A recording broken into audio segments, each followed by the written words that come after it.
அனைவருக்கும் வணக்கம். இந்த காணொளியில நம்ம என்ன பார்க்க போறோம்னா, சிலபஸ்க்கு சம்மந்தம் இல்லாத ஃபேக் மெட்டீரியல்ஸ். ஸோ அத பத்தி தான் பார்க்க போறோம். ஏன் இந்த காணொளி நம்ம உருவாக்கணும்னா, நான் நேத்து ஒரு நண்பர்கிட்ட சந்திச்சேன். அந்த நண்பர் ஏற்கனவே 2 வாட்டி ஃபெயில் ஆயிருக்காரு. 2019 எக்ஸாம்லயும் ஃபெயில் ஆயிருக்காரு. அதுக்கு மேல 2021 எக்ஸாம்லயும் ஃபெயில் ஆயிருக்காரு. "ஏன் சார் ஃபெயில் ஆனீங்க?" அப்படின்னு சொல்லி கேட்கும்போது, அவர் ஒரு காரணம், ஒரு ரீசன் சொன்னாரு. என்னன்னா, "சார், நான் வாங்குன மெட்டீரியலு அந்த சிலபஸ்க்கு எதுவுமே சம்மந்தமே இல்ல சார்.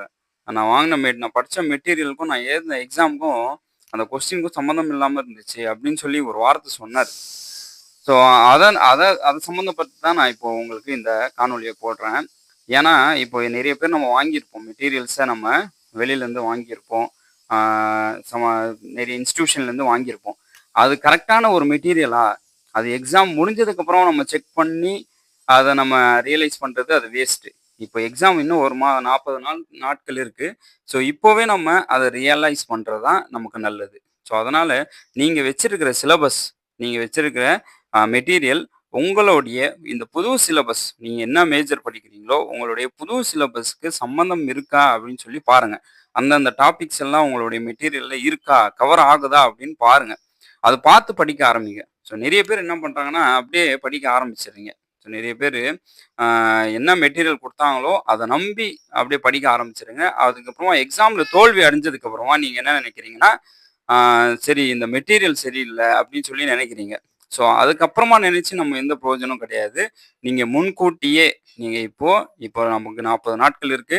இப்போ முன்கூட்டியே நீங்க உங்களுடைய சிலபஸுக்கும், நீங்க வச்சிருக்கிற மெட்டீரியல் ரிலேட்டடா இருக்கா? இல்ல அதுல ஏதாவது சேஞ்சஸ் இருக்கா? இல்ல ரிலேட்டடான டாபிக் இல்லாத டாபிக் நீங்க உட்கார்ந்து படிச்சுட்டு இருக்கீங்களா? அப்படின்னு சொல்லி பாருங்க. சில டாபிக் அதுல இருக்காது. ஆனா மெட்டீரியல்ல குடுத்துருப்பாங்க. சிலபஸ்ல சில டாபிக்ஸ் இருக்காது. ஆனா மெட்டீரியல்ல அந்த டாபிக் குடுத்துருப்பாங்க. அத நம்ம படிச்சுட்டு இருப்போம். மாங்கு மாங்குன்னு அத படிச்சுட்டு நம்ம என்ன பண்ணுவோம்னா, எக்ஸாமுக்கு போவோம். ஆனா அந்த எக்ஸாம்ல அந்த கொஸ்டினும் வராது. அந்த ரிலேட்டடான டாபிக் சம்மந்தமா எதுவுமே வராது.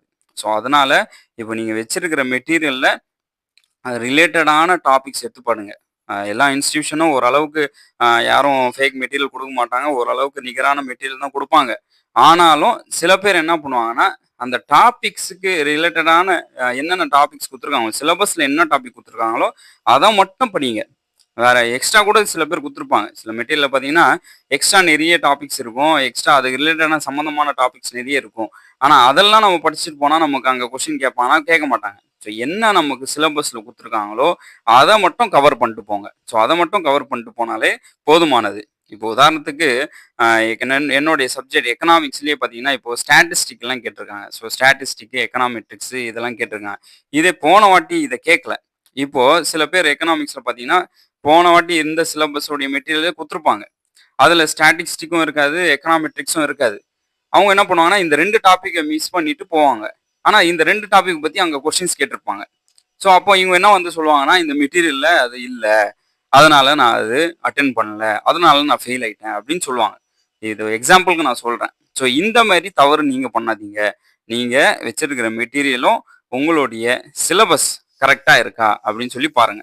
ஸோ உங்களுடைய சிலபஸ்க்கு உண்டான டாபிக்ஸ் எல்லாம் ரிலேட்டடா இப்போ 10 யூனிட்ஸ் இருக்குன்னா, அந்த 10 யூனிட்ஸும் கவர் ஆகுதான்னு பாருங்க. அப்போ 10 யூனிட்ஸும் உங்களுக்கு கவர் ஆயிடுச்சுன்னா, நீங்க சிலபஸ மட்டும் நம்ப தேவையில்ல. நீங்க ப்ரீவியஸ் இயர் கொஸ்டின பாருங்க. ப்ரீவியஸ் இயர் கொஸ்டின் பாருங்க. யுஜிசி நெட் கொஸ்டின பாருங்க. அது ரிலேட்டடா இப்போ உங்களுடைய சிலபஸ் ரிலேட்டடான என்னென்ன எக்ஸாம்ஸ் இருக்கோ, அந்த எக்ஸாம் உடைய கொஸ்டின்ஸ் பாருங்க. அந்த எக்ஸாம் உடைய ஆன்ஸர் சால்வ் பண்ணியிருப்பாங்க. சால்வ் பண்ணி உங்களுக்கு என்ன பண்ணியிருப்பாங்க, குடுத்துருப்பாங்க. அத படிச்சுட்டு போங்க. ஸோ அதான் நமக்கு ரொம்ப யூஸ்ஃபுல் ஆகும். சிலபஸ மட்டும் நம்பி நம்ம எக்ஸாம் போய் எழுதுறது பார்த்தீங்கன்னா, கண்டிப்பா நமக்கு வெற்றி தராது. வெறும் சிலபஸ நம்பி நம்ம ஏதோ ஒரு இன்ஸ்டிடியூஷன்ல நீங்க வாங்கியிருப்பீங்க. அந்த மெட்டீரியல் வாங்கி அத மட்டும் படிச்சுட்டு போய் நீங்க எக்ஸாம் கிளியர் பண்ண முடியுமா? அப்படின்னு சொல்லி கேட்டீங்கன்னா, வாய்ப்பு இல்ல. ஸோ சிலபஸ் பார்த்தீங்கன்னா, சிலபஸ்க்கும் மெட்டீரியலுக்கும் பார்த்தீங்கன்னா, சில டிஃபரன்ஸ் இருக்கும். ஆனா சில மெட்டீரியல்ல பார்த்தீங்கன்னா, சிலபஸ்க்கு இல்லாத டாபிக்ஸ் கூட குடுத்துருப்பாங்க. ஆனா அந்த டாபிக்ஸ் நம்ம படிச்சுட்டு போய் எக்ஸாம்ல உட்கார்ந்தோம்னா, நமக்கு கேட்க மாட்டாங்க. ஸோ அதனால இது கண்டிப்பா உங்களுக்கு ஒரு விழிப்புணர்வா இருக்கணும். என்னுடைய நண்பர் ஃபீல் பண்ண மாரி, நீங்க அடுத்த தடவ நீங்க ஃபீல் பண்ணக்கூடாது. எக்ஸாம் எழுதிட்டு வந்து, என்கிட்ட இருக்கிற மெட்டீரியல்ஸ் சரியில்ல.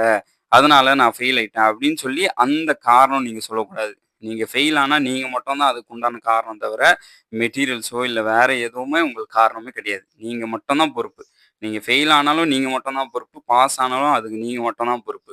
சரியா? ஃபெயில் ஆனா மட்டும் மெட்டீரியல் சரியில்ல, அது சரியில்ல, இது சரியில்லன்னு சொல்லி சொல்றது, ஆ ஒரு டீச்சருக்கு நம்ம ஒரு ஆசிரியர். அந்த ஆசிரியருக்கு நமக்கு அளவு கிடையாது. ஸோ, அதனால நீங்க என்ன பண்ணுங்க, இப்போ முன்கூட்டியே இன்னும் 40 நாட்கள் இருக்கு. ஃப்ரீயா நீங்க என்ன பண்ணுங்க, சிலபஸ் எடுங்க. அதுக்கு ரிலேட்டடான டாபிக்ஸ் என்னென்ன இருக்குன்னு பாருங்க. ரிலேட்டட் இல்லாத டாபிக்ஸ டெலீட் பண்ணுங்க, ஒமிட் பண்ணீங்க. அது படிச்சுட்டு போகாதீங்க. அது படிச்சு நம்ம டைம் வேஸ்ட் தான். ரிலேட்டடான டாபிக்ஸ் நீங்க 10 வாட்டி படிச்சா கூட உங்களுக்கு நல்லது தான். ரிலேட்டட் இல்லாத டாபிக் நீங்க ஒரு வாட்டி படிச்சா கூட அது டைம் வேஸ்ட் தான். ஸோ, அத மட்டும் நல்லா ஞாபகம் வச்சுக்கங்க. இது ரொம்ப ரொம்ப முக்கியமானது. ஏன்னா, இதனால நெறைய பேர் எக்ஸாம்ல ஃபெயில் ஆயிருக்காங்க. இதனால இந்த மெட்டீரியல் சம்மந்தப்பட்ட சில விஷயங்கள்னால எக்ஸாம்ல ஃபெயில் ஆயிருப்பாங்க. ஸோ, அத நீங்க பாருங்க. ஸோ, நெறைய பேருக்கு தெரியாது. சிலபஸ்ல இருக்கிற டாபிக்ஸ் மெட்டீரியல் இருக்கா? அப்படின்னு சொல்லி நெறைய பேர் அறியாமையிலேயே சில பேர் இருப்பாங்க. இப்போ புதுசா பிஎட் முடிச்சுட்டு வந்தவங்கலாம் சில பேர் அந்த மாரி இருப்பாங்க. மெட்டீரியலுக்கும், சிலபஸ்க்கும் சம்மந்தம் இல்லாத டாபிக்ஸ் இருப்பாங்க. சில பேர் என்ன பண்ணியிருப்பாங்கன்னா, பழைய சிலபஸ வச்சு பார்த்துட்டு இருப்பாங்க. இன்னும் கூட நான் சில பேர பார்த்துருக்கேன். பழைய சிலபஸ் வச்சு, "சார் இதுதானே சார் சிலபஸ்" அப்படின்னு சொல்லி பார்த்துட்டு இருக்காங்க. ஸோ, தயவு செய்து நியூ சிலபஸ் டவுன்லோட் பண்ணி வச்சுக்கங்க.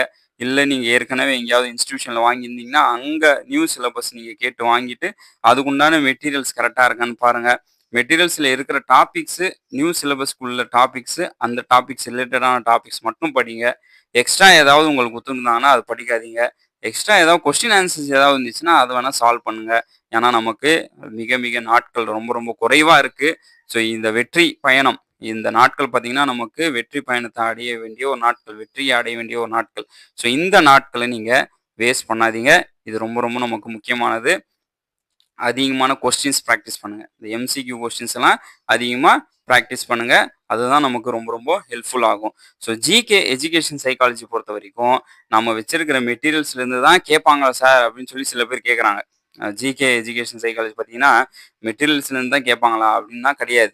ஜிகேவும் சைக்காலஜி பார்த்தீங்கன்னா, எங்கேருந்து வேணாலும் கொஸ்டின் கேட்கலாம். ஸோ, மெட்டீரியல்ஸ்க்கு சிலபஸ்க்கு சம்மந்தமான கொஸ்டின் தான் இருக்கும். ஆனா, அது மெட்டீரியல் சம்மந்தமா கொஸ்டினானா கிடையாது. ஸோ, ஜிகே சைக்காலஜி பொறுத்தவரைக்கும், நம்ம ஜென்ரலா படிச்சுட்டு போயிட்டு, அங்க நம்ம ஃப்ரீ மைண்டா நம்ம என்ன பண்ணணும்னா, ஆன்ஸர் பண்ற மாரி இருக்கணும். ஸோ, அந்த மாரி தான் ஜிகே சைக்காலஜி பொறுத்தவரைக்கும் இருக்கும். ஆனா, மேஜர் பொறுத்தவரைக்கும் பார்த்தீங்கன்னா, முழுக்க முழுக்க சிலபஸ், மெட்டீரியல் ரிலேட்டட் தான் நம்ம கொஸ்டின் கேட்பாங்க. ஸோ, அதனால இது ரொம்ப ரொம்ப கேர்ஃபுல்லா இருங்க. ஏன்னா 110 மார்க். மேஜருக்கு நம்ம 110 மார்க். ஜிகே எஜுகேஷன் சைக்காலஜியாவது 40 மார்க் தான். சரியா? அது ஜென்ரலா தான் கேட்பாங்க. நம்ம ஓரளவுக்கு நம்ம ஆன்ஸர் பண்ணிடலாம். ஏன்னா நம்ம யூஜி படிச்சிருப்போம், பிஜி படிச்சிருப்போம். சைல்டு எஜுகேஷன் சைக்காலஜி நமக்கு தெரியும். ஒரு டீச்சிங் மெத்தடாலஜி நமக்கு தெரியும். ஸோ, இத சம்மந்தம் பத்தி தான் கொஸ்டின்ஸ் கேட்பாங்க. நம்ம ஈஸியா ஆன்ஸர் பண்ணிடலாம். அதேமாரி ஜிகே தமிழ்நாடு பத்தி கேட்பாங்க. இந்தியாவ பத்தி கேட்பாங்க. ஒலிம்பிக் பத்தி கேட்பாங்க. ஸோ, இந்த மாரி கொஸ்டின்ஸ் எல்லாம் நம்ம படிக்காம கூட நம்ம ஆன்ஸர் பண்றதுக்கு வாய்ப்பு இருக்கு. ஸோ, படிச்சுட்டு போனா இன்னும் நல்லா ஆன்ஸர் பண்ணிடலாம். ஆனா, மேஜர் பொறுத்தவரைக்கும் அப்படி கிடையாது. நம்மளுடைய சிலபஸ் மெட்டீரியல் ஓரியன்டட் அது. ஏன்னா மேஜர் பார்த்தீங்கன்னா, சிலபஸ் கவர் ஆவுற மெட்டீரியல் நம்ம வச்சிருந்தாங்கன்னா, நம்ம ஈஸியா நம்ம பாஸ் பண்றதுக்கு அது ஒரு வழியாகும். ஸோ, அதனால உங்களுக்கு ஒரு ஒரு ஒரு உங்களுக்கு ஒரு விழிப்புணர்வு குடுக்கறதுக்காக தான் இந்த வீடியோ. ஸோ, அதனால நீங்க கொஞ்சம் கேர்ஃபுல்லா இருந்துக்கங்க. ஸோ, உங்களுடைய மெட்டீரியல கொஞ்சம் பார்த்துக்கங்க. ஸோ, மெட்டீரியலும் சிலபஸ்க்கும் சம்மந்தமா இருக்கா அப்படின்னு சொல்லி பார்த்துட்டு நீங்க என்ன பண்ணுங்கன்னா, படிக்க ஆரம்பிச்சுருங்க. ஸோ, யாருக்கெல்லாம் ஜிகே மெட்டீரியல்ஸ் தேவைப்படுதோ நீங்க என்கிட்டருந்து வாங்கிக்கலாம். அதேமாரி எஜுகேஷன் சைக்காலஜி மெட்டீரியல் பார்த்தீங்கன்னா, நான் ஏற்கனவே உங்களுக்கு ஃப்ரீ மெட்டீரியல்ஸ் போட்டிருக்கேன். ஸோ, அத நீங்க படிச்சுட்டு போயிடலாம். எக்கனாமிக்ஸ் தரமான மெட்டீரியல் 10 யூனிட்ஸ் கவர் ஆற எக்கனாமிக்ஸ் தரமான மெட்டீரியல் இருக்கு. அது தேவைப்பட்டா இங்கிலீஷ் மீடியத்தில நீங்க வாங்கிக்கலாம். ஸோ, அனைவருக்கும் அட்வான்ஸ் வாழ்த்துக்கள். நன்றி. வணக்கம்.